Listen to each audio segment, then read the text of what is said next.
আসসালামু আলাইকুম, সবাইকে টিচিং টিউটর বাংলায় স্বাগতম। সবাই কেমন আছেন? তো আজকে টপোলজির একটি গুরুত্বপূর্ণ ক্লাস। আমি আগে বলছিলাম যে আমি যে কয়টি ক্লাস করাবো প্রথম অধ্যায়ের খুবই গুরুত্বপূর্ণ ক্লাস। তো আমি বলছিলাম যে আমি চেষ্টা করব যে প্রথম অধ্যায়ের পুরোটা কমপ্লিট করে দেওয়ার, যে 5টা 6টা চ্যাপ্টার পর্ব যাই হয় হোক। তো আজকে হচ্ছে চতুর্থ পর্ব টপোলজি ক্লাসের। তো আজকে খুবই গুরুত্বপূর্ণ একটি ক্লাস। তো যারা থার্ড ইয়ারে রিয়েল অ্যানালাইসিসটা খুব ভালোভাবে করেছেন, এটা আসলে তাদের কাছে কোনো ব্যাপার না। এটা রিয়েল অ্যানালাইসিসে আপনারা করে আসছেন, তো এই টপোলজি ফাংশনালটা আসলে রিয়েল অ্যানালাইসিসের কিছু একটা অংশ। তো এরকম অঙ্ক আপনারা করে আসছেন। তো আজকে আমরা করব যেটা, সেটা চলুন করে দেখি।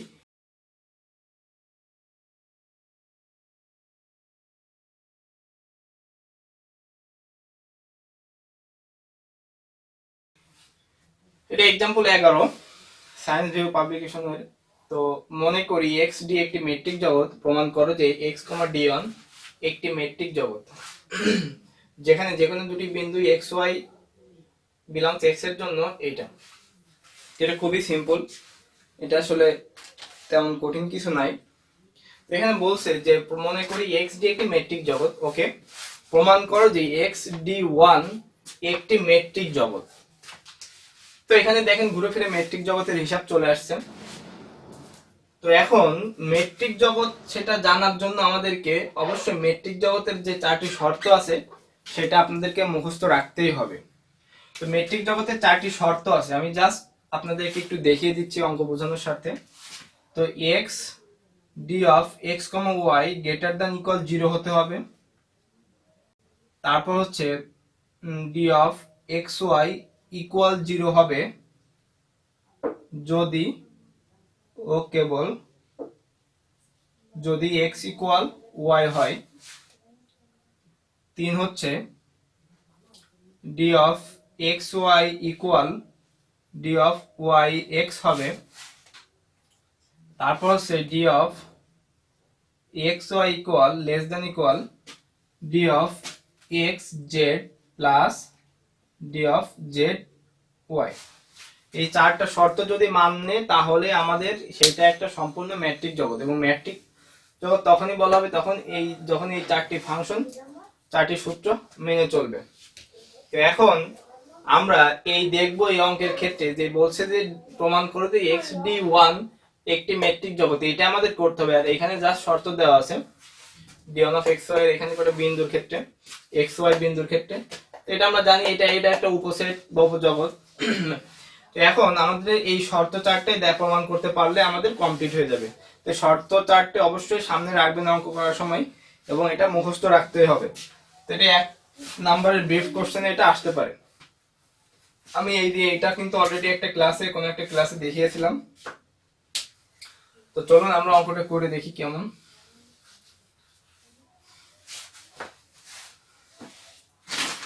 তো সমাধান,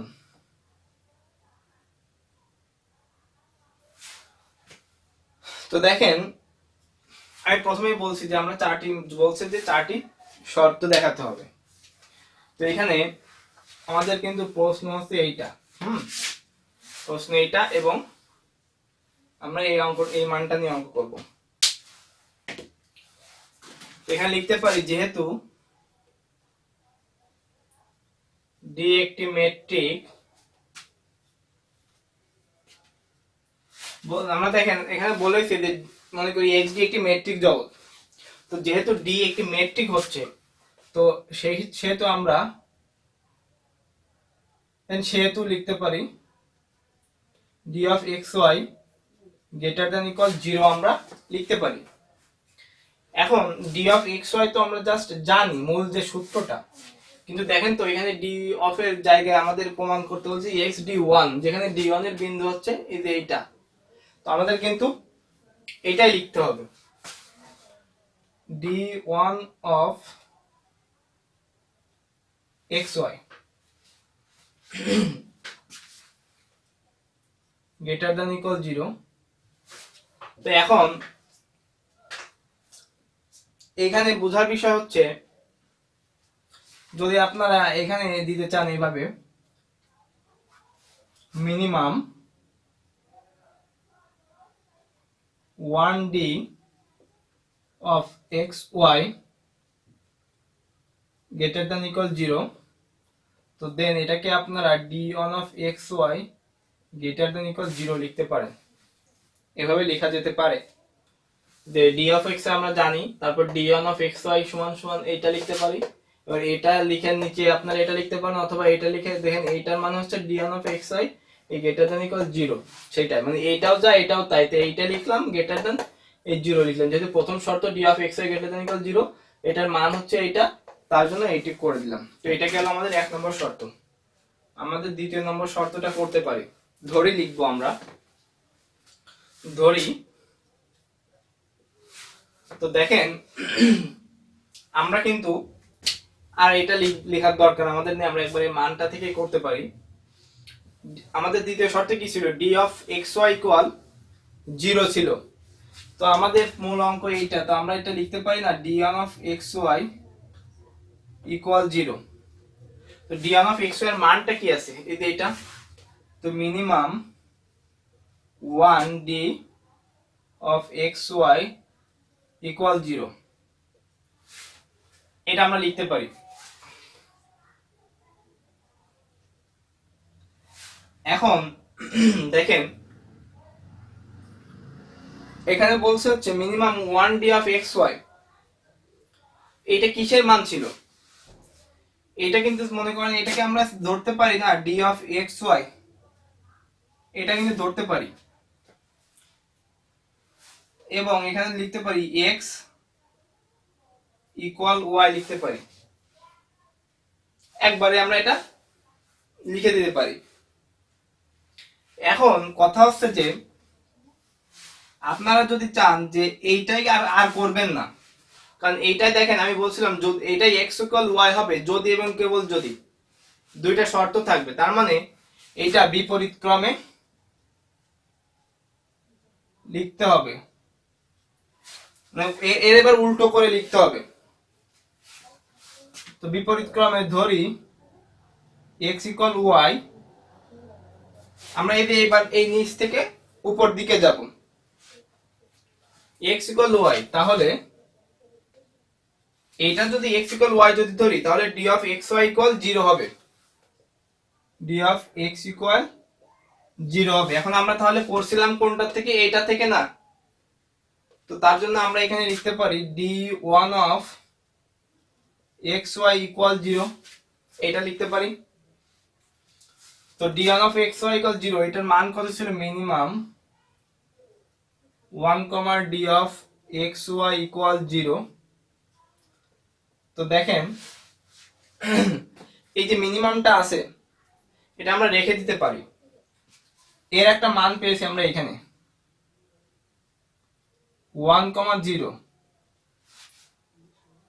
তো এখন এটার ক্ষেত্রে আমরা d1 of xy ইকুয়াল 0 চলে যেতে পারি আবার প্রথমে, কারণ এটার তো আসলে এভাবে মান আসবে না। তো এটা কখন হচ্ছে, d1 of xy 0 হচ্ছে কখন, যদি ও কেবল যদি x ইকুয়াল y হয়, এইটা। তো দেখেন আমরা কিন্তু already d1 of xy equal 0 প্রমাণ করেছি, আমি কিছুই করিনি, জাস্ট এটার উল্টো। দেখেন আমি আবার বলছি x ইকুয়াল y হবে কখন, যখন d of xy ইকুয়াল 0, এই লাইনের পরে এই লাইন করেছি। আপনারা যদি চান দিয়ে এটা করবেন না, এখান থেকে ডাইরেক্ট করবেন এই লাইনের পরে এই লাইন, অথবা দিয়ে ওই দ্যাট ইজ দিয়ে, তারপর আমরা করেছি d of xy equal 0, d of এই লাইনের পর এই লাইন, তারপর এই লাইন, তারপর হচ্ছে এই লাইন, এবং এই লাইনে এইটার মান বসিয়েছি 0, এবার এইটার পরে আবার এই প্রথম লাইনটা বসিয়ে দিয়েছি। এবার যদি আপনারা এই ঝামেলাটা না করতে চান, তো দেখেন আপনারা এখানে যদি এই চিহ্নটা দিয়ে দেন তাহলে আর কিছুই করা লাগবে না, আপনাদের এইটুক টোটালি করা লাগবে না। ধরে লিখে এইটুক, এই যে উভমুখী চিহ্ন দিলাম, তার মানে আপনি এখান থেকে এখানে আসছেন, এই চিহ্ন মানে আবার এখান থেকে উপরের দিকে যাচ্ছেন, তো এতটুকু লিখলেই এনাফ, এতটুকু না লিখলেও কোনো প্রবলেম নাই। তো আমরা এবার চলে যেতে পারি 3 নম্বর সমীকরণে।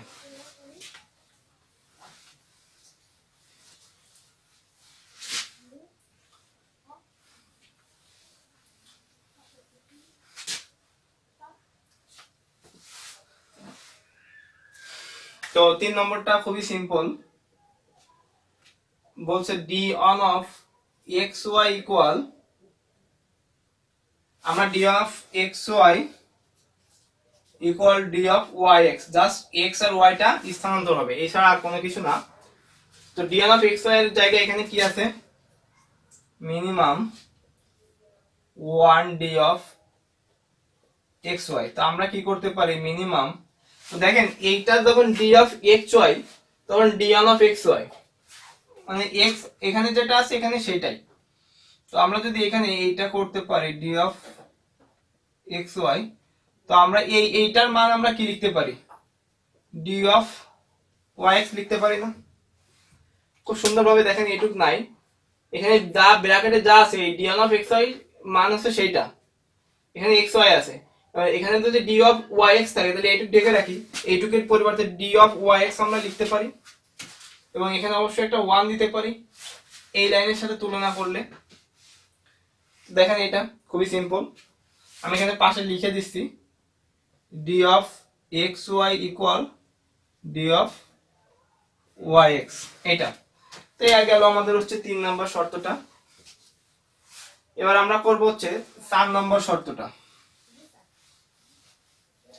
খুবই সহজ ভাবে করাচ্ছি আমি, জানি না আপনারা যে কি বই করছেন তিতাস বা অন্য পাবলিকেশনের, আমি যেভাবে করছি এভাবে সায়েন্স ভিউতে দেওয়া আছে, তো আমি বই থেকেও আর একটু সহজভাবে করানোর চেষ্টা করতেছি। তো দেখেন আমরা এবার করব হচ্ছে 4 নম্বর শর্ত। ওকে, তো দেখেন 4 নম্বর শর্তটা কি ছিল, d of x y less than equal D of x z plus d of z y, এইটা ছিল। খুব ভালোভাবে লক্ষ্য রাখবেন। তো 4 নম্বরে আমরা লিখতে পারি, যেহেতু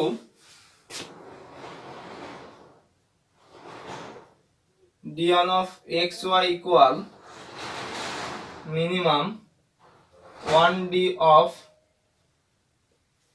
এটা আমাদের শর্ত বলছিল যে d on of x y less than equal 1। 1 কেন দিলাম এখানে প্রশ্ন হতে পারে, আমরা তো এখানে d on of x y মানে তো এখানে এটা তো জিরো নাই আছে, এখানে এটা কি জিরো আছে, অবশ্যই জিরো না। তো দেখেন এখানে কিন্তু এটা জিরো নাই, তাই না, এখানে কিন্তু এটা জিরো হবে না। আমাদের এখানে 1 কেন লিখলাম, তো দেখেন এই যে ডি অফ এক্স ওয়াই এখানে এটা লিখছি, তো এইটার মান আমরা 1 ধরতে পারি না, এইটুকু এইখানে এইটা হবে, তাহলে সেম, শুধু এখানে ডি 1 এর জায়গায় ডি আছে, তো আমরা 1 এর পরিবর্তে আমরা এইটুকে আমরা 1 ধরতে পারি। আশা করি বুঝতে পেরেছেন আমি কি বলতেছি। এখন যদি আমি ডি অফ এক্স জেড সমান সমান 1 ধরি, ডি অফ জেড ওয়াই সমান সমান 1 ধরতে পারি। এখন সমান কেন ধরবো, এখানে দেখেন লেস দ্যান ইকুয়াল আছে, লেস দ্যান ইকুয়াল এর মানে কি, দেখেন একটা আছে লেস দ্যান এবং একটা আছে সমান, তো আমাদের এই সমানও ধরতে হবে একটা, এবং D of x Z less than 1 ধরতে হবে একটা। দেখেন আমি ভালো করে বুঝাতে পারছি কিনা দেখেন। তো এইটাকে আমরা প্রথমে দেখেন আমি 1 ধরেছি, এইটা শর্ত হচ্ছে ম্যাট্রিকের 4 নম্বর শর্ত এইটাই, এই অংশটাকে আমি 1 ধরেছি। এবার 1 কে আমি তাহলে এই অংশটার মান হচ্ছে 1, তাহলে এইটা সমান সমান যদি আমি 1 লিখি প্লাস এইটা সমান সমান আমি 1 লিখতে পারি, এবং লেস দ্যান আছে লেস দ্যান ইকুয়াল, তো আমি 1 ও লিখতে পারি এবং লেস দ্যান ও লিখতে পারি। তো এটাকে ভাঙলে এরকম 4টা শর্ত হচ্ছে, তো আমরা এখন এটাকেই ভাঙতে পারি এখান থেকে। তো কিভাবে দেখেন,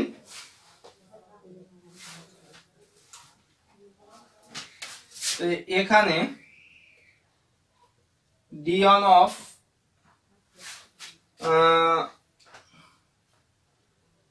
এক্স জেড, আমি এখান থেকে দেখি এক্স জেড ইকুয়াল 1 অথবা d on of z y equal 1, এটা।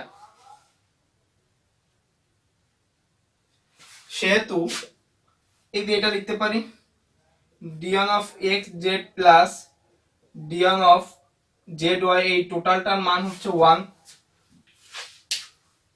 আশা করি এখানে তেমন না বোঝার মতো কিছুই নেই।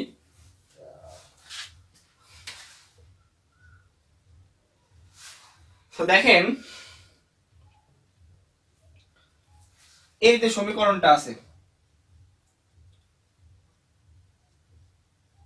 এই 1 এর পরিবর্তে, তাহলে আমরা কিন্তু এইটা লিখতে পারছি।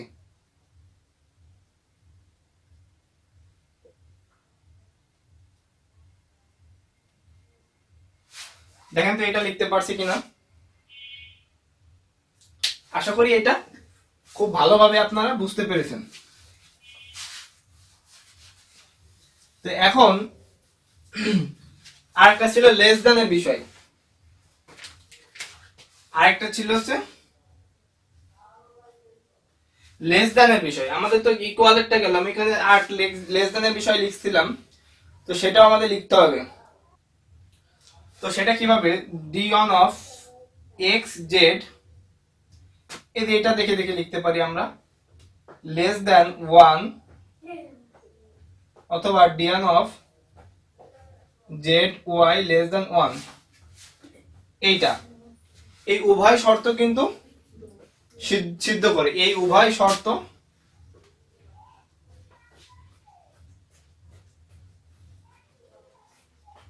সিদ্ধ করে। তার মানে যেহেতু লেস দ্যান ইকুয়াল আছে, এই দুইটা শর্তই সিদ্ধ করবে। এখন আমরা কি করতে পারি, তো দেখেন আমাদের কিন্তু d1 অফ x এর সমান এইটা প্রমাণ করতে হবে। তো আমরা মূল সমীকরণটাকে, এখন মূল সমীকরণ কিন্তু এইটাকে আমরা ধরবো, কিন্তু তার আগে আমাদের d1 of xy, d1 of xz, d1 of zy এটার মান বের করে নিতে হবে। কারণ আমাদের তো একটা মান দেওয়া ছিল, শুধু এইগুলা প্রমাণ করলে তো হচ্ছে না আমাদের, তাই না? তো আমরা এখানে লিখতে পারি, দেখেন এখানে আমরা এখন না দিই, অতএব দিই, তাহলে আর ভালো বুঝতে সুবিধা হতে পারে। d1 অফ xz আমরা এই সমীকরণটার সাথে কম্পেয়ার যদি করি, minimum 1 d of x z। দেখেন আমি কিন্তু এখানে ফাংশন এটা যা ছিল শুধু চেঞ্জ করে দিয়েছি। তো এটাকে আমরা কি লিখতে পারি, d অফ xz লিখতে পারি, আর কিছুই না। এটাকে আমরা d অফ xz এর সাথে তুলনা করতে পারি। তারপর যেটা করতে পারি, d1 অফ, এখানে কত ছিল, zy, এটা অনেকের কাছে অনেক কঠিন মনে হতে পারে, এটা তেমন কঠিন কিছু না। এটা d অফ zy, এটা দিতে পারি 2 নম্বর। তারপর d1 অফ, এখানে কত আছে, xy,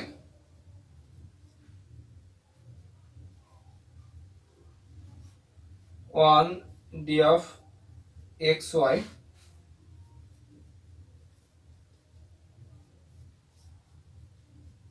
এটা লিখতে পারি। খুবই সিম্পল। তো এইটা বলছিল যেহেতু মনে করি x d একটি মেট্রিক, তো এটা তো লিখলে আমাদের প্রমাণ হয়ে যাচ্ছে, লিখে এটা লিখতে হবে, যেহেতু d একটি মেট্রিক, সুতরাং মেট্রিকের যে শর্ত এটা লিখতে হবে, d of xy less than equal d of xz plus d of zy, এটা লিখতে হবে। কারণ আমরা তো আসলে এই d1 এর জায়গায় আমরা এটা মান বের করব না, কারণ আমাদের তো এখানে 1 রয়েছে, সো এইটার জায়গায় এই মানটা বসাবো। তো d অফ xz এর জায়গায় দেখেন আমরা d1 অফ xz লিখতে পারি, d অফ zy এর জায়গায় d অফ zy লিখতে পারি, d অফ xy এর জায়গায় d1 অফ xy লিখতে পারি। তো d অফ xy এর জায়গায় শুধু d1 টাই আমাদের চেঞ্জ, এইটা। তো দেখেন এইটা হচ্ছে, তাই এটা আমরা পাচ্ছি কোথা থেকে, 1 2 3 ব্যবহার করে। তো আমরা এটা হচ্ছে 1 2 3 সমীকরণ ব্যবহার করে এটা পাচ্ছি। তো আমরা এখানে লিখতে পারি, সুতরাং ডি চিত্রণটি মেট্রিক হওয়ার